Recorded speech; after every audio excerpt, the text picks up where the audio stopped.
بسم الله الرحمن الرحيم. الحمد لله رب العالمين والصلاة والسلام على نبينا محمد وعلى آله وأصحابه وسلم تسليما مزيدا ثم أما بعد. أخوة الكرام، السلام عليكم ورحمة الله وبركاته. أخوان، يعني ذكر بعض الحكماء الحمد لله في بعد كلماتهم يعني فلا بد للعبد. Il est important, selon certains sages qui nous ont rapporté cela dans leurs paroles pour l'adorateur d'Allah subhanahu wa ta'ala, يعني فلا بد يعني للعبد من أوقات ينفرد بها بنفسه. Qu'il est important que l'adorateur d'Allah azza wa jal, de temps en temps, eh bien, il prenne un temps à lui où il va se retrouver seul. Pourquoi cela? يعني في دعائه وذكره وتفكره وصلاته وفي صلاته وفي يعني كذلك يعني في محاسبة نفسه ويعني في كذلك يعني إصلاح قلبه. Il va se retrouver tout seul. Pourquoi l'adorateur d'Allah Jalla fi'ulah? Pour essayer de faire un travail sur lui-même. Il va, par rapport à ses invocations, par rapport à sa réflexion, par rapport au fait de se poser des questions sur lui-même, sur le fait dans sa prière, tout cela. Donc il ne va pas toujours être exposé. Il va des fois se retrouver seul avec Allah subhanahu wa ta'ala. Et cela pour la recherche de l'au-delà. Et c'est comme cela que Uthman ibn Affan, qu'est-ce qu'il nous disait? Innama a'takum Allahu jalla fi'ula ad-dunya liyatlubuha yani al-akhirah. Allah jalla fi'ula, il vous a donné ce bas monde, mais pourquoi? Il vous l'a donné pour que vous recherchiez l'au-delà.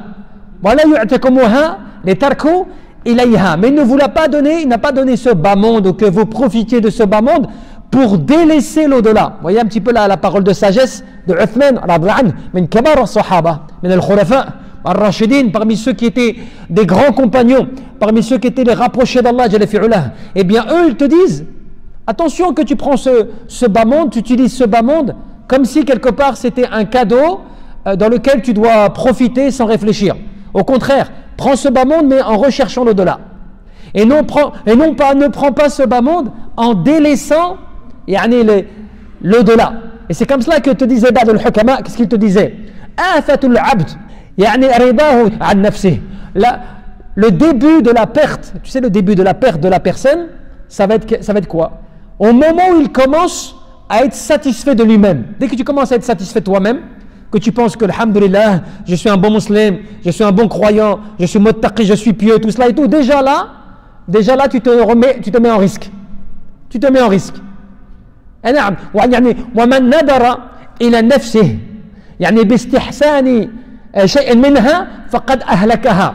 Celui qui voit déjà en lui qu'il fait des choses bien, il se dit oui, moi je suis bien, oh, je vois que je lis beaucoup le Coran, oh, je fais mes prières, il est content de lui. Déjà là c'est le début de la perte. C'est le début de la perte. ومن لم يتهم يعني نفسه إلى أو على يعني دوام الأوقات فهو مغرور. Quand la personne elle commence à ne pas être attentionnée à elle-même, c'est-à-dire à faire attention à sa personne, à son comportement, à ses paroles, à son adoration d'Allah Jalla fi'ulah, il commence à se satisfaire, il est content de lui-même, eh bien déjà là il a été trompé. Il est trompé. C'est comme cela que un des érudits te disait quoi une fois? Il te disait A'bamun nas ghururan, la personne la plus trompée dans ce bas monde, man ikhtarra yani bid-dunya, c'est celui dont ce bas monde l'a trompé. Qu'est-ce que cela veut dire? Cela veut dire, il te dit yani ajilaha fa atharaha ala al-akhirah. Ce bas monde l'a tellement trompé que lui, eh bien il s'est endormi, il aime ce bas monde, il se lâche, il profite, au point que cela a un effet plus important que l'au-delà pour lui. Yani fi qalbih, dans son cœur. Dans son cœur, ce bas monde, il est plus important que l'au-delà. Et cela, tu le vois yani dans ses œuvres, dans ses paroles, dans son comportement. À cause de quoi il a été leurré. Tu vois, al-maghrour, celui qui est trompé dans ce bas monde. Et shaitan, c'est le plus grand trompeur sur l'adorateur d'Allah Jalla fi'ulah. Il lui fait croire, tu vois, t'as l'argent, t'as la famille, t'as le pouvoir, t'as tout cela, alhamdulillah, yakfi, ça suffit, profite, tout cela c'est pour toi. Allah Jalla fi'ulah, il t'aime, des choses comme cela, tu vois, il te trompe. pour que toi tu délaisses quoi? Al-akhirah, tu délaisses l'au-delà. Et c'est comme cela que Ali, radhiyallahu anhu, min kibar as-sahaba kadhalik. Qu'est-ce que te disait le calife Ali, radhiyallahu anhu, le quatrième calife de l'islam? Donc quelqu'un qui était pieux, min ahl al-bayt, parmi donc la demeure du prophète, les gens de la demeure du prophète, parmi les personnes qui étaient pieuses, min al-zuhad, as-sahaba, les grands pieux des compagnons.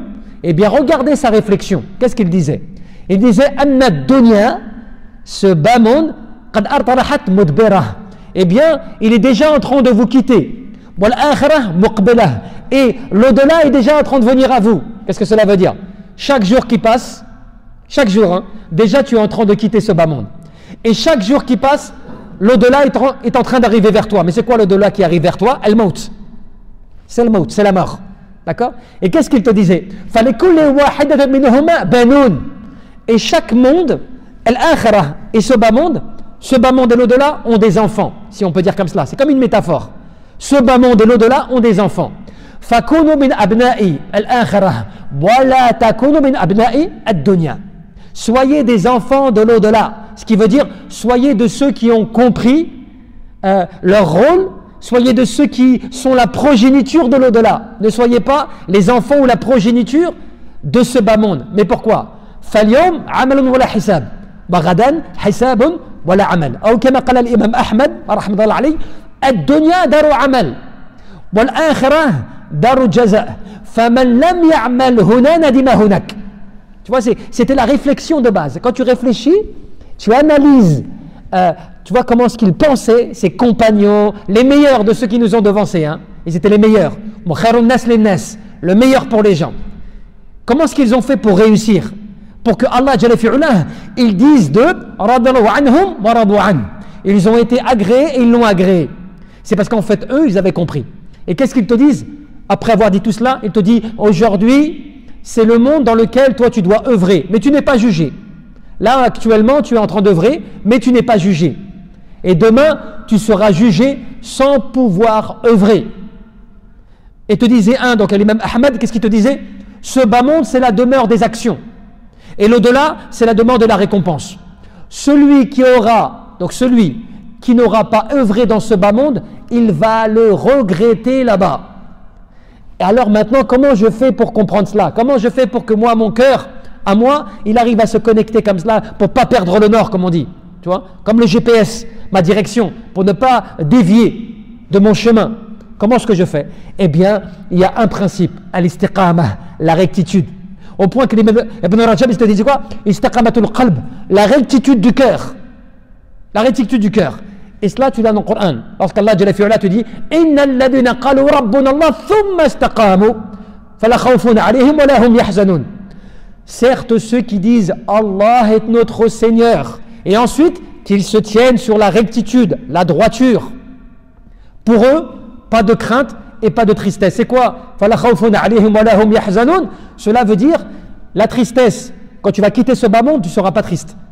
Parce que tu vas te dire, ce que je rencontre là, ce que Allah Jalla fi'ulah, il va t'exposer dans l'au-delà, ce bas monde ne va plus rien valoir pour toi. Et pourquoi pas de peur? Parce que la peur de rendre des comptes, puisque tu auras été parmi les pieux, Allah Jalla fi'ulah, il te rassure. Min qabrik, depuis ta tombe, il te rassure, avec les anges et ainsi de suite. Fa'ulaika ashabul jannati hum fiha khalidun. Ils seront dans un paradis dans lequel ils vont demeurer éternellement. Jaza'an, c'est une récompense. Bima kanu ya'malun, par rapport à quoi? À ce qu'ils ont fait comme action. Et les ulama de tafsir, qu'est-ce qu'ils te disent? Akhlasu al-amal lillah jalla fi'ula. Ma'naha al-ayah, le sens du verset, c'est que tu sois sincère dans tes œuvres. Wal amalu bi ta'atillahi azza wa jalla ala ma shara'a lahum. Mais pas n'importe comment. Tu obéis à Allah, mais de la manière que Allah subhanahu wa ta'ala leur a légiféré l'adoration d'Allah subhanahu wa ta'ala. C'est comme cela que l'imam Al-Hassan Al-Basri, qu'est-ce qu'il te disait? Kana Al-Hassan Al-Basri, lorsqu'il récitait ce verset, à chaque fois qu'il récitait, ou souvent lorsqu'il récitait ce verset, qu'est-ce qu'il disait? Il disait Allahumma anta rabbuna farzuqna l'istiqamah. Wallah, tu es certes notre Seigneur, accorde-nous d'avoir la rectitude. Mais ce n'est pas par hasard que plus de 17 fois par jour, fait salawatik, de jour comme de nuit, tu récites dans Surat al-Fatiha, eh bien le fait d'être guidé sur al-mustaqim, sur la droiture. Parce que sans la droiture, c'est fini. Ton cœur, s'il n'est pas droit, eh bien tout le reste, ça ne va pas suivre. Et c'est pour cela qu'un jour un homme, Rajul, il a Nabi, il lui dit, Ya Rasulallah, morni fil islam, bi amrin, fala as'ala anhum ahadak ba'dak.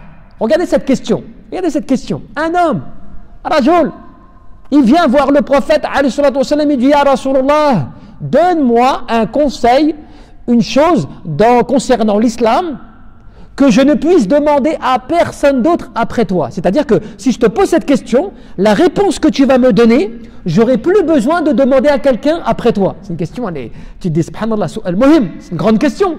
Pour qu'il donne une réponse, ça va être énorme. Qu'est-ce que lui dit le prophète? Il lui dit, Qul amantu billah thumma istaqim. Kalimatain, deux paroles. Dis, je crois en Allah, et agit avec rectitude. Alors on va se dire, mais comment c'est possible alors une question si importante, au point que l'homme n'aura même plus besoin de demander au prophète, après cela, ça soit juste cela. Amantu billah, thumma istaqim. Je crois en Allah, et ensuite après j'agis avec rectitude.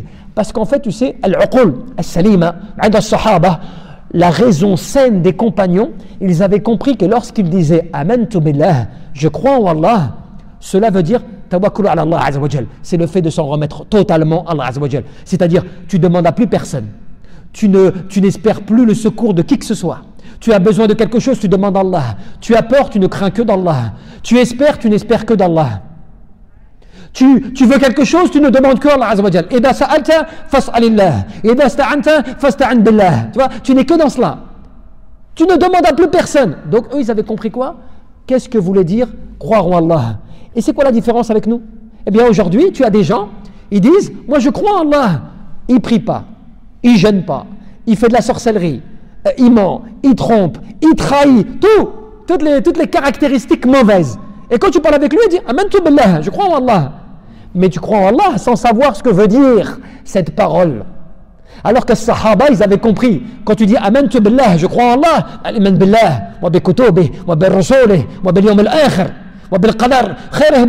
Ils avaient compris Arkan al-Iman, les 6 piliers de la foi. Ils avaient compris Arkan al-Islam, les 5 piliers de la foi. Ils avaient compris c'était l'adoration d'Allah wahda, duna ma siwa, sans rien lui associer. Et là, ça te ramène à Surat al-Kahf, le dernier verset de Surat al-Kahf. فَمَنْ كَانَ يَرْجُو لِقَاءَ رَبِّهِ فَلْيَعْمَلْ عَمَلًا صَالِحًا وَلَا يُشْرِكْ بِعِبَادَةِ رَبِّهِ أَحَدًا. Voilà, ils avaient compris cela.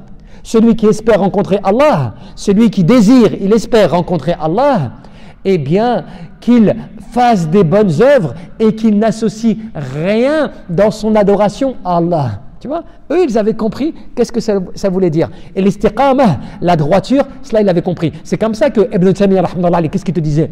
Il te disait, fa'adamu al-karamah, le plus grand des prodiges, c'est le plus grand des prodiges. Le karamah, c'est un prodige. C'est quelque chose que Allah, il t'accorde. Al-mu'jizat, plutôt, al-mu'jizat, ce sont les miracles. Pour les prophètes, les envoyés. Al-karamat, les prodiges, ce sont les prodiges de l'awliya, des proches, ceux qui sont rapprochés d'Allah azza wa jal, ceux à qui Allah il va accorder quelque chose de particulier, spécial, des fois un truc extraordinaire, tu vois. Eh bien, comme par exemple un enfant à 7 ans, 5 ans, il va connaître le Coran par cœur, c'est un prodige. Allah lui a donné quelque chose de particulier, tu vois, des choses comme cela. Eh bien, tu disais quoi? Tu disais le plus grand des prodiges, le plus grand. Le plus grand des prodiges, c'est le fait de se tenir sur la droiture, le fait de se tenir sur la rectitude. Et comment tu comprends cela? Eh bien, tu comprends encore plus maintenant. Il l'a dit il y a des siècles. Il l'a dit il y a des siècles. Mais toi, aujourd'hui, tu peux comprendre cela encore de manière vraiment claire. Tu sais comment? Quand tu es dans un contexte où tout est fait pour que tu tombes dans le haram. Tout est fait. On t'appelle, les passions, les désirs. Tu regardes des fois des choses, c'est illicite. Tu entends des choses, c'est illicite. Tu vois, tu es attiré par les choses mauvaises. Et qu'est-ce que tu fais, toi? Tu crains Allah subhanahu wa ta'ala. Tu fais tes prières. Tu vas à la mosquée. Tu jeûnes. Tu lis le Coran. Tu vas te marier. Tu attends le halal, des choses comme ça et tout. Tu respectes toutes les règles. alors que toutes les portes, les portes, elles sont ouvertes pour que tu tombes dans l'illicite. Et qu'est-ce que tu fais toi? Tu te retiens. Ben ça, c'est un prodige. C'est un prodige parce que tu as des gens qui sont dans des contextes musulmans, par exemple, ils sont peut-être même dans Al-Haramain, dans les lieux saints, et ils ne prient pas. Tu vois, ils ne prient pas, ils ne gênent pas, ils volent, ils mentent, ils trompent les gens, tu vois, des choses graves. Pourtant, il est sur les terres saintes. Qu'est-ce que ça veut dire? Ce n'est pas un problème de lieu, ce n'est pas un problème de terre, c'est un problème de cœur. Tu vois? Donc, quand tu te tiens sur la droiture alors que tout appelle pour dévier, pour t'égarer, c'est un prodige. Tu as été touché par un prodige. C'est comme cela qu'on te dit la khayra fi sa'ati min ad-dunya dayqa tariq al-akhirah. Il n'y a aucun bien dans le fait que tu vas ramasser tous les biens de ce bas monde, mais ces biens-là, ils vont t'égarer. Ils t'éloignent du chemin d'Allah, ils t'éloignent de Al-Jannah. Par contre, si tu as 1 euro, mais cet euro, il t'amène au paradis, tu es le plus riche. Tu es le plus riche. Tu as 1 euro, cet euro-là, il t'emmène fil Jannah, tu es le plus riche. Mais si tu es le plus riche, mais cette richesse, elle te restreint le chemin qui te mène vers Allah, dans ces cas-là, eh bien, tu n'as aucun bien dans ce que tu possèdes. Aucun bien. Regardez bien ce que disait un des proches de Omar ibn Abdel Aziz, parmi les grandes personnes qui ont suivi les califes, hein, quelqu'un qui était extrêmement pieux. À son califat, on dit qu'il était extrêmement riche, son peuple était nourri, son peuple avait tous les richesses et autres, c'était vraiment quelque chose d'extraordinaire. Et pourtant, lui, il était zahid, il était pieux, ascète. Et un jour, un de ses proches, qui s'appelait Sulayman al-Udbi, qu'est-ce qu'il disait? Il disait كانت تؤجنا كتب عمر ibn Abdel Aziz. Lorsque on recevait des lettres de Omar ibn Abdel Aziz, qu'est-ce qu'il faisait? فيكتب فيها, il écrivait dedans الأمر والنهي فيها. Tu retrouvais tous les ordres, le bien, le mal, faites ceci, ne faites pas cela, d'accord? Et ensuite فيكتب في آخرها, et à la fin de sa lettre, à chaque fois il écrivait quoi? Il disait إلا ما كانت من ذلك إلا كما قال العبد الصالح وما توفيقي إلا بالله وتوكلت عليه وإليه أنيب. Et il disait à chaque fois à la fin de sa lettre, il écrivait, et certes cela, je ne le termine que comme l'a dit l'adorateur salih, le pieux, et qu'il avait dit, certes la réussite qui me touche, ou bien je n'ai la réussite que de ce que Allah m'accorde. C'est-à-dire que je suis dans la réussite, at-tawfiq, que par le fait de ce que Allah m'accorde en termes de réussite. Et c'est à lui que je m'en remets, et c'est vers lui que je me repens. Donc là, tu te rends compte que ceux qui étaient les plus grands, les plus élevés auprès d'Allah, ceux qui avaient laissé des traces qui perdureront jusqu'à la fin des temps, eh bien, ils avaient toujours la crainte et toujours le rapport avec Allah subhanahu wa ta'ala, et ils n'étaient jamais dans le délaissement. Au contraire, toujours dans le rappel d'Allah subhanahu wa ta'ala, toujours comme cela. Et c'est comme cela, ibadallah, que cela tu le comprends comment? Eh bien, quand tu vas méditer sur les versets, tu vas analyser les versets, tu vas te rapprocher des paroles des érudits, tu vas comprendre ce qu'ils te disent, pourquoi ceci, pourquoi cela, tu vas essayer de rentrer dans les profondeurs du Coran, par la méditation, al-tadabbur wal-tafakkur kadalik. Et c'est comme cela que les érudits te disent eux-mêmes, bil jumla, de manière générale. Ils te disent cela, c'est une règle générale. أعظم يعني لا شيئا يعني أنفع للقلب من قراءة القرآن بالتدبر والتفكر. Il n'y a pas une chose qui ne soit le plus utile pour l'adorateur, pour son cœur, hein, qui ne soit le plus utile pour le cœur de l'adorateur, si ce n'est le fait qu'il va réciter le Coran en le méditant et en réfléchissant. فإنه جامع لجميع السائلين وأحوال العاملين ومقامة العارفين يعني بالله جل في علاه. Et il te disait, parce que cette voie-là, tu sais, la voie de la méditation, de l'analyse des versets, de la compréhension des versets, يعني في سياقنا, dans notre contexte, في الواقع, dans notre contexte à nous, de comprendre comment tu vas adapter le Coran dans ta vie, eh bien il te disait, cela c'est le cheminement des plus grands de ceux qui nous ont devancés, de ceux qui ont appliqué le meilleur les œuvres et de ceux qui étaient les plus connaisseurs d'Allah subhanahu wa ta'ala. Donc si tu veux être parmi ceux, nous-mêmes on veut être parmi ceux qui comprenons ad-din, comprenons c'est quoi la droiture du cœur, al-istiqamah, eh bien on doit obligatoirement se rapprocher de la méditation du Coran, de réfléchir à l'ayah, sur les versets du Coran, de réfléchir à qu'est-ce que Allah Jalla fi'ulah, il veut te dire, c'est le verset. لقد أنزلنا آية مبينات والله يهدي من يشاء إلى الصراط المستقيم يعني الاستقامة المستقيمة. Voilà, Jalla fi'ulah, quand il te dit, certes nous avons révélé des versets clairs, explicites, n'est-ce pas? Explicites. Et nous guidons qui nous voulons vers le chemin de la rectitude, de la droiture. Donc qu'est-ce que cela veut dire? Les versets clairs, la clarté des versets, explicites, et qui te mènent à quoi? Avec la volonté d'Allah Jalla fi'ulah, ça te mène à l'istiqamah, à la droiture d'Allah Azza wa Jalla. Le fait que Allah subhanahu wa ta'ala il te mette dans cette droiture, cette guidance d'Allah subhanahu wa ta'ala. Wallahu a'lam.